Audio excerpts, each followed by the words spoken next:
kapatid ng aking tatay, na ito pong ate ko po ito ay edad na. So, ang kanya pong bahala is, dahil nga may edad na, baka hindi na po siya magbuntis. Dahil asawa po siya na mga 36 o 35 na po na edad. At maliban pa po doon, yung kanyang pagiging may edad na, pero pa po siyang sakit na PCOS na ang sabi po ng doktor na imposible o mahirap na magbuntis yung ganung babae na ganung sakit na gano'n. Pero yung kanyang nanay po na aking nina, ay tita ko, siya po ay isa sa mga prayer partner ko.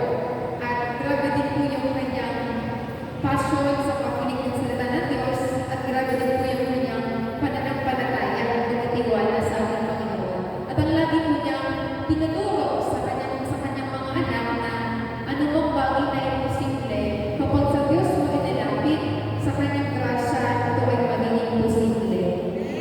Amen po. At yun po yung panalangin prayer request po ng aking tita.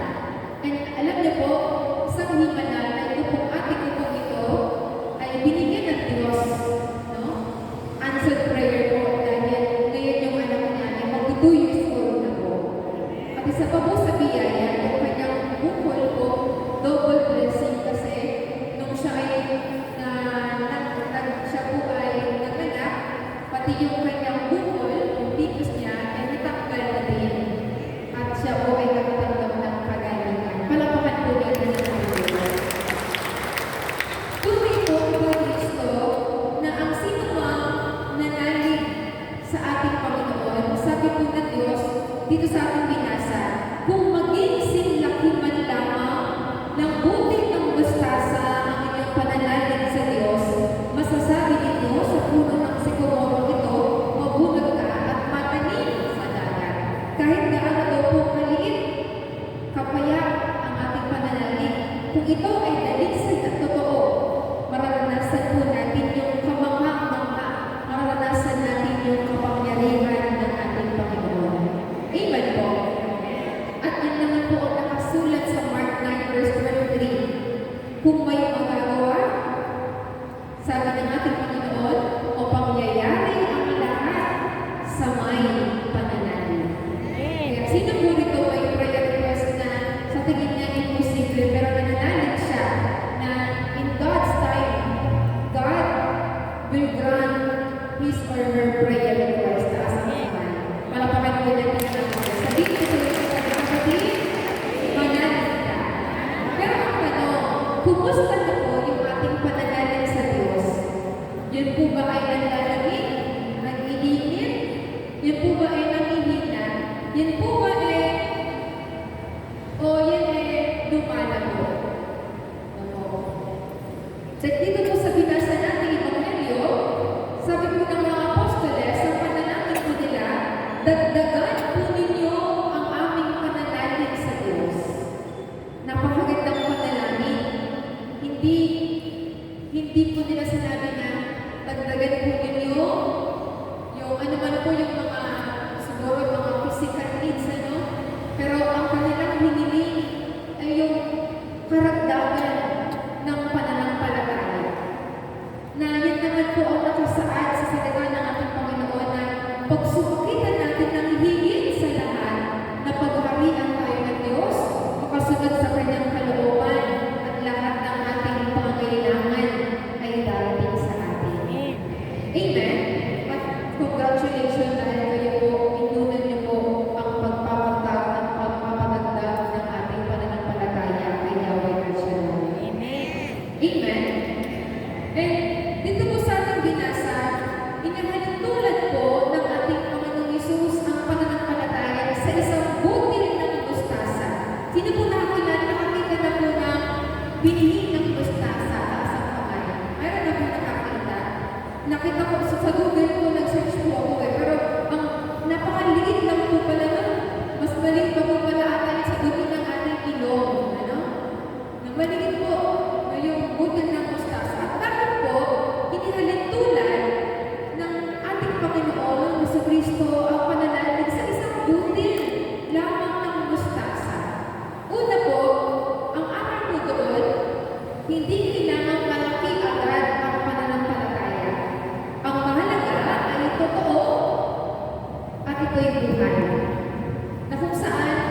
gaano kaliit, basta ito'y totoo at dalisay, kayang gumawa ng kamanghamanghang bagay. Tulad po ng sinabi ng ating Panginoon na maaari mo daw sabihin sa puno ng sikomoro ito, mabunod ka at matanin sa dagat at nagtatalima sa atin. So, ibig sabihin, kapatid, kahit sino ka man, kahit napaka-ordinary, kahit tayo ay ordinary tao lang, hindi kailangan na may title, may malaking title ka.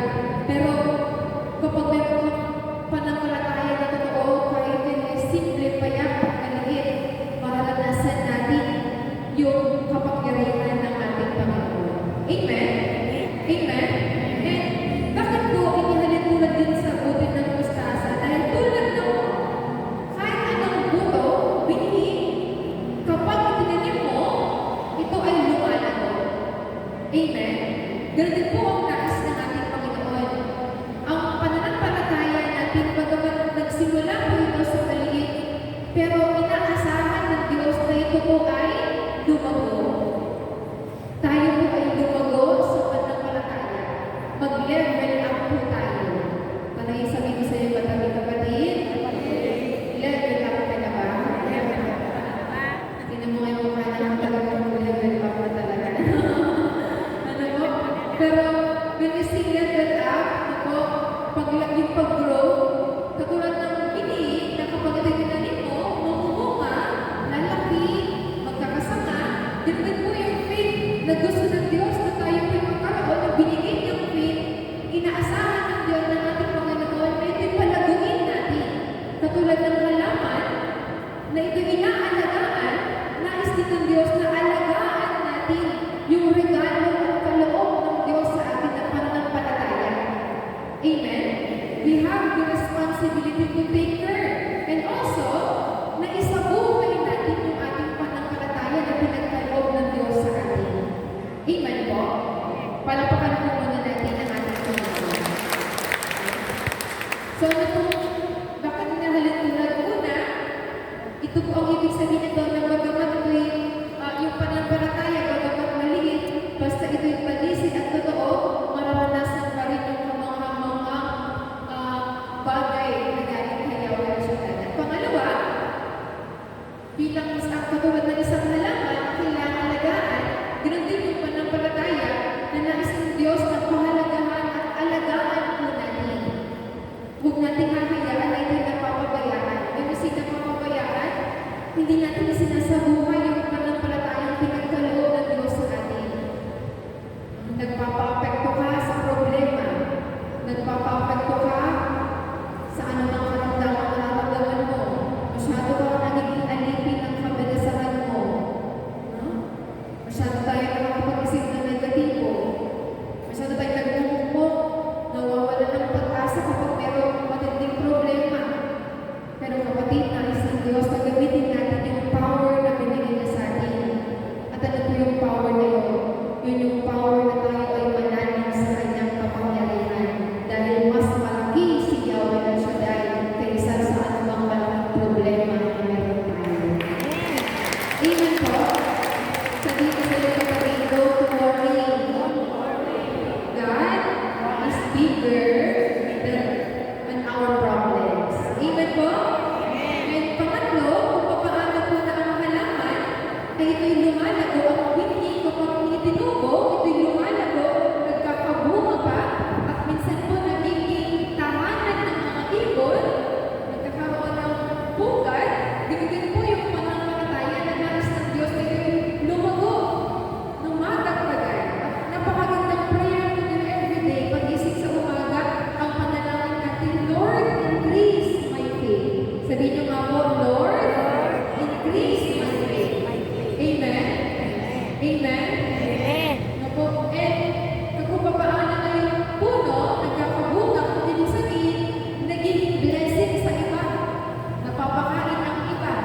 Kaya huwag kang magalit sa akin kapag hindi mo nagugustuhan yung ugali ko. Ano po, amen po? Hindi kanino ka magalit, tatandaan natin na sabi sa Ephesians, ang kalaban natin hindi tao, kundi mga masamang espiritu, buming pagawid sa lugang ito. Kaya, sabi ko sa Ephesians, maging matibay kayo sa pagkipag-isa sa ating Panginoon. Sa paanong paraan? Binigyan tayo ng Diyos ng baluti. At isa po sa baluti na binigyan ng Diyos sa atin, yung pananampalatayang meron tayo. Ephesians 6 verse 16, taglayin ninyong lagi ang kalasam ng panalangin kay Kristo bilang pananggat pamatay sa lahat ng nagliliyab ng palasok ng masama. Nung may panlaban ka, yung pananampalataya. Pero ano yung panlalaban mo kung yung pananampalataya mo naman ay naghihina? Kaya madalas, though tayo ay hindi po tinadhana ng Diyos na matalo, pero para tayo naging talunan kasi yung faith natin ay hindi natin ginagamit. Dahil yung faith na meron tayo, yun po yung pananggan natin. Pamatay sa lahat ng nagliliyab ng palaso na masama. Kaya huwag natin kakayaan na nanlalapit yung pananampalataya natin sa ating Panginoon. Amen? So, ganoon na lang ang kahalaga na nag-increase every day yung faith natin sa Kanya. So, sa paanong paraan? Una po, napakahalaga na hangarin muna natin. Dahil sabi ko sa Matthew 5, mapalad ang mga taong nagmimithi. Nalagay pa yung katabi mo, kapatid? Gusto mo ba talaga? O iba yata yung gusto mo? Tanayin mo sa Kanya, ano talaga yung gusto mo? Kaya po mahalaga po kung ano naman ang puso natin eh. Diba sabi ko sa salita ng Diyos, kung ano yung, kumbaga, kung saan ang iyong kayamanan, yun po yung ating madalas na pinagpupukusan. Ano po? Kung ano yung nag-a-attract sa mata natin. And if sabi nga po sa kasabihan, if there's a will, there's always a way. Amen? Amen? So, hangarin at hingin. Dahil lahat ng bagay na meron na pangangailangan natin, ang source ay si Yahweh El Shaddai. Amen? And yan yung sabi ng Lord sa Matthew 7 verse 7, humingi kayo at kayo bibigyan, humanap kayo at kayo makasusumpong, kumatok ng pinto'y pagbubuksan para sa inyo. So una-una, hangarin at hilingin natin na mag-grow tayo, mag-increase yung faith natin. Hangarin natin na manatili lagi kay Yahweh El Shaddai. Hangarin ang puso natin na manahan sa ating Panginoon. Yun yung maging laman ng ating puso. At kapag yan ang naging laman ng puso natin, kahit na meron kang kahinaan, kahit na meron kang limitasyon, kapatid, yung kahinaan mo ay gagamitin ng Diyos para mahayag ang kanyang kapangyarihan. Amen? Sabi ng Lord, my grace is sufficient for you. Alam niyo po, isa po sa kahinaan ko, ako po ay magsalita sa maraming tao. Hindi po ganun kagaling sa public speaking. Ano po, mahiyain po ako. Kaya po nalaman ng aking ate at the sister ko po, walo po kami magkakapatid ako po yung gusto. Nung nalaman po ng aking ate na ganito po yung ginagawa ko, one time po surprise niya na ako po yung napinuntahan po niya ako dun sa mission ko sa Tarlac. At nung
pagpapatuloy kay Kristo.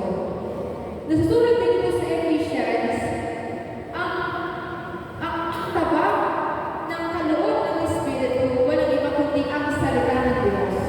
Amen? When we say, ang mga sundalo po, kapag nakikipaglaban, ang panlaban nila is yung sword nila. Amen? And tayo po, meron din tayong panlaban na binigay ng Diyos sa atin.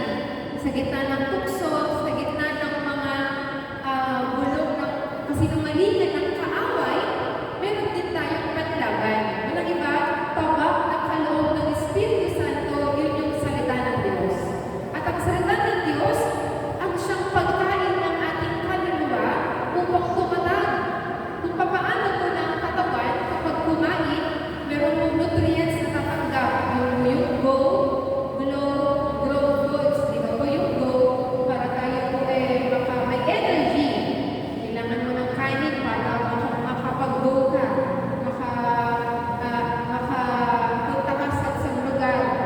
May kumbaga po may lakas. Yung glow naman para hindi ka mag-dry, para hindi ka mabudla. Kailangan mo ng kamatis, papaya, yung mga glow foods. Yung grow foods naman, maaari siguro, di ba ganun ka ganun, maaari siguro yung gatas para mag-grow yung mga bones natin. So, kailangan niya ng body, yung mga different nutrients po. Ganun din po sa ating buhay spiritual, ang pagkain ng ating kaluluwa ay salita ng Diyos na meron ding go, grow, glow.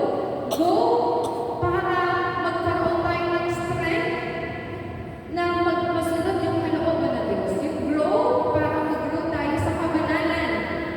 At glow para magnining si Kristo sa ating buhay. Amen. Tingnan mo yung katabi mo, kapatid. Nag-glow ka ngayon. Pag sinabi nag-glow, maaari mo sa mundo, nag-glow kasi marami ka nilalagay sa mukha mo. Pero sa Christian, pag nag-glow, hindi sa ining yan, nag-iba yung aura ng mukha mo. Noon, lagi kang nakasimango, yung wala kang peace of mind.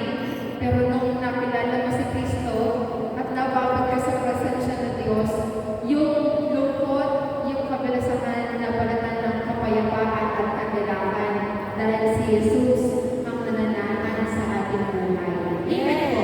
Wala pa kayo connection ng So, mahalaga po yung makinig ng salita ng Diyos upang tumatag lagi, tumatag po, maging Kristo yung faith natin. Amen? So, pangalawa, ang narin at hilingin. Pangalawa, makinig tayo lagi. Makinig at magbasa ng salita ng Diyos. Pangatlo, nasusulat po, Hebrews 10 verse 25, huwag kaligtaan ang pagdalo sa ating mga pagtipon gaya ng ginawa ng ilan, kundi palakasin ang loob ng isa't isa, lalo na ngayon makita natin nalalapit na ang pagdating ng Panginoon. Sabi po sa Hebrews 10 verse 25, nasusulat, huwag daw natin kakaligtaang dumalo sa mga pagtipon para palakasin ang loob ng bawat isa. So, pangatlo po, upang mag-increase yung faith natin, makisama tayo sa komunidad ng pananampalataya. Mahalaga na meron tayo isang pamilya na kung saan sama-sama tayong nananalangin, nagpupuri, po. At itong gawain ng Diyos, ito po yung community, komunidad na kung saan tayo po naging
tinuturuan po kami sa pagbabasa ng Biblia ng theology, yung po mga pinag-aaralan namin.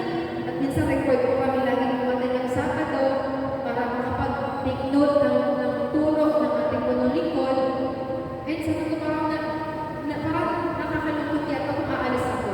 So dahil po doon, sige sabi ko hindi na ako lilipat, tatapusin ko na yung kurso ko. Ano? At din na po, nakagraduate ako sa Divine Wisdom. And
yan din po nasa isa celebration. No? But there are times na talaga, sabi nga po ng isang pari, meron po siyang binanggit sa homily nila. May kasabihan daw na it's okay to not be okay. Okay lang po na there are times na makaranas ka ng pagluha, makaranas ka ng paglungkot, ng mga lungkot, pero hindi ibig sabihin na ikaw ay lumuluha, ikaw ay may konting lungkot, tunay na malungkot ka. Ang ating mahal na ina, marami siyang hapis ding naranasan. Pero ang hapis na yun ay hindi tanda ng pagkatalo o pagkasawi. Ito'y tanda din na after nun ay merong tagumpay at kagalakan na naghihintay. Kaluwalhati ang naghihintay sa mga tapat na sumusunod sa ating Panginoon. Amen po. Wala pa po natin ang Panginoon. Tanggapin ang natin po natin ang mga pagsubok. And panglima, finally po, nasusulat sa Lamentations 3 verse 19-23, simpangit ng ako ang alalahanin sa aking paghihirap at kabiguan. Lagi ko itong naalala at ako'y labis na nabibighati. Ngunit, gayunman, nanunumbalik ang aking pag-asa kapag naaalala ko ang hindi nagmahaliw na pag-ibig ni Yahweh at ang kanyang walang bukas na kapagalan. Napakaganda po doon. Tunay po na kapag naalala natin ang mga alalahanin, paghihirap, sabi rito sa Lamentations 3:19, lagi daw itong labis na namimighati kapag naalala na yung mga disappointments, failures, yung mga paghihirap niya. Ngunit po, nare-restore, nanunumbalik yung pag-asa niya kapag naalala niya ang hindi nagmamaliw na pag-ibig ni Yahweh.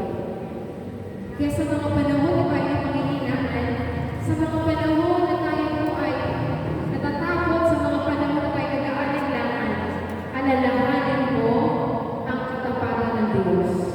Alalahanin mo ang kabutihan ng Diyos. Alalahanin mo yung pag-ibig ng ating Panginoon.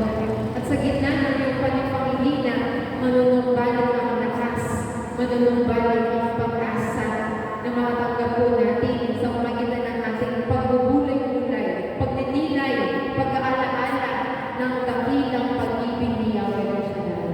Amen po. Sabi mo sa iyong kapatid, ano lagi ang pinagninilayan mo? Lagi mo bang pinagninilayan yung utang ng iyong kapitbahay? Lagi mo bang pinagninilayan yung kabiguan mo nung nakaraan? Lagi mo bang pinagninilayan yung ex mo na nang iwan sa'yo? Ano? Pero sabi rito, kapag daw ating naalala na natumbalik yung pag-asa. So, alalahanin natin lagi. I-reflect natin kailan mo naranasan ang tulong ng Diyos, kailan mga panahon na answered prayer ka, yung mga panahon na ikaw ay wala kang malapitan, nung tinawag mo yung pangalan ni Jesus, dumating ang saklolo ng ating Panginoon. Amen? Malapakan po natin si Yahweh. Lagi po, ang isa po sa answered prayer ko po natanggap sa ating Panginoon, nung ang aking tatay po na heart attack po siya, at ang sabi ng doktor, sabi, salamat po sa Diyos kasi nakaligtas naman po yung tatay ko, na agapan. Ngunit kailangan pa rin po ma-bypass siya, ma-operahan siya. Ay yung tatay ko po, may edad na po, inisip ko namin paano na mga kaya ng operation. Diabetic pa po yung tatay ko. Kumbaga may mga iba pa po mga sakit.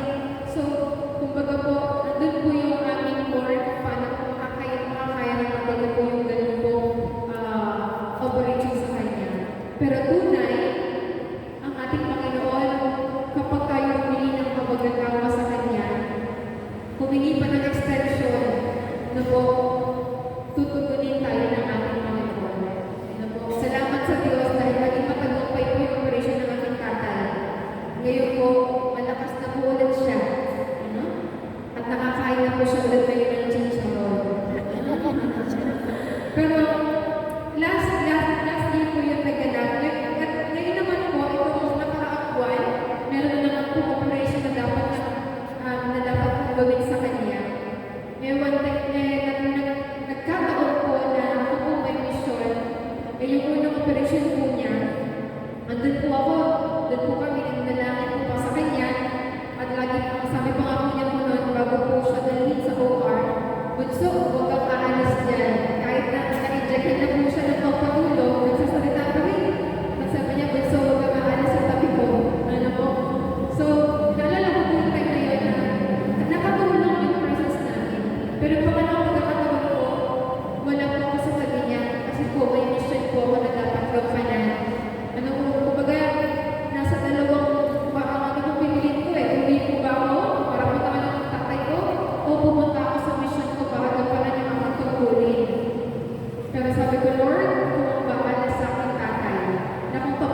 Tanungin mo yung katabi mo, kapatid. Yung pananampalataya natin ba? May gawa ba? Evaluate natin. So, may gawa ba yung pananampalataya natin? So, ang tunay na pananampalataya, ito'y nagbubunga ng pagsunod at pagmamahal sa Diyos at sa kapwa. Amen? Yan po yung the heart of a true disciple. Una, puso nananalig. Pangalawa, puso nagmamahal sa pamamagitan ng tapat na paglilingkod. At finally, puso mapagpakumbaba. Doon sa gospel po na binasa natin ang ilang pagmuli, sabi ko doon, pinasasalamatan ba ang isang alipin kapag nagawa na yung kanyang tungkulin? Nakapag daw po ang kanya sa kanyang trabaho, sasabihin daw ba agad ng amo na halika, paghahain kita, hindi bago sasabihin ng amo, paghain mo ako para ako'y makakain at pagkaroon kumain, ikaw naman ang kakain. Pinasalamatan ba dahil nagawa ng tungkulin niya? Ako? Ano pong nais sabihin? Ano po ang mensahe mo? Ang tunay na lingkod, ang puso ng tunay na alagad, meron siya'y tapat na naglilingkod kahit walang pauli. Kahit walang kondisyon, bagkus tapat at tumagas yung kanyang paglilingkod dahil ginagawa na iyon para sa karangalan at ginagawa natin iyon dahil mahal natin si Yahweh El Shaddai. Amen? Amen? Wala tayong hinihintay na papuri, recognition, pasasalamat. Bagkus yung bawat paglilingkod natin, ang pinakabuting dahilan ay dahil sa ating pagmamahal sa ating Panginoon. Kahit hindi tayo pasalamatan, kahit hindi tayo mapansin, pero masaya tayo naglilingkod dahil ginagawa natin ito hindi para sa tao, hindi para tayo ay makita, kundi ginagawa natin ito dahil mahal natin si Yahweh El Shaddai. Amen po? Amen? At pag-uwi sa doon, kapag nagawa doon natin yung ating tungkulin, sabihin doon natin, ako'y isang alipin walang kamuluhan. Ginawa ko lamang ang aking tungkulin. Sabihin mo sa iyo, kapatid, salamat sa iyo. Kasi, na-bless ako sa iyo. Pero sa ito yung answer ko naman, ako'y isang alipin na walang kabuluhan. Tumupad lamang ako sa aking tungkulin. Ano pong ibig nais sabihin sa atin ng talatang iyon? Kapag meron tayong nagagawang mabuti, sabi nga po kanina ni Father sa kanyang pamilya, yung biyaya natin na natanggap, yun ay purely dahil sa grasya ng Diyos. Hindi tayo karapat-dapat, pero tayo ay pinagpala at binigyan. Kaya wala tayo dapat ipagmalaki. Bagkus ang puso na meron ng isang tunay na lingkod ay naroon kababaang loob.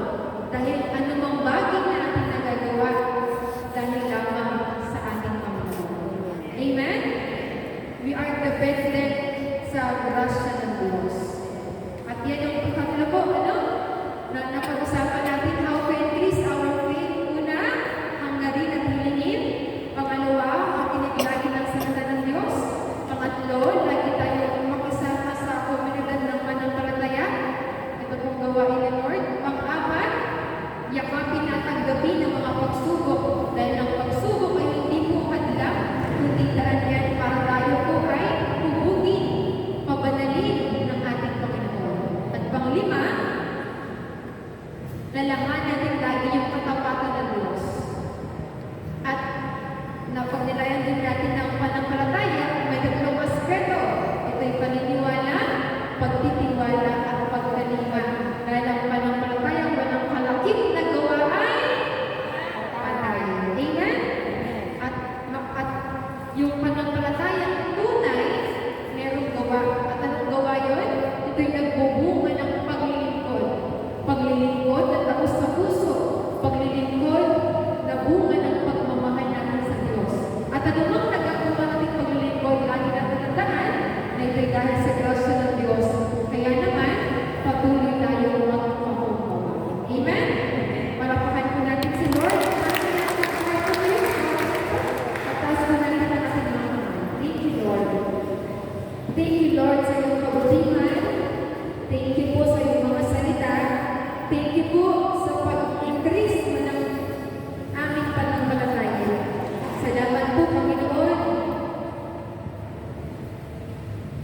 na bago